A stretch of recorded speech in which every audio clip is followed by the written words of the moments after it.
We're back here today with Mike, our service technician. He's going to show you how to tension the belt on your 44-inch pull-behind Commercial Pro rough cut mower with Kawasaki engine.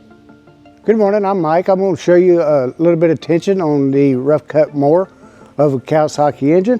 And I've already removed the plate. I just removed the 6 bolts and just pulled it out and turned it sideways and left it sitting there.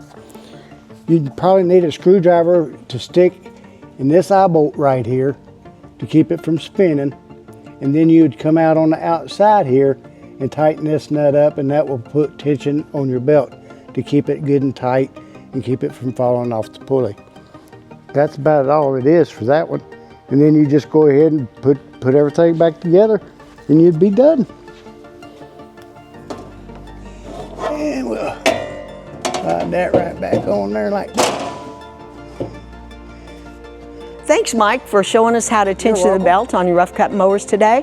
If you need any parts or want to see our full line of products, visit us at www.swisherinc.com. You can give us a call at 1-800-222-8183 or come see us at 1602 Corporate Drive here in Warrensburg, Missouri for all your American-made products.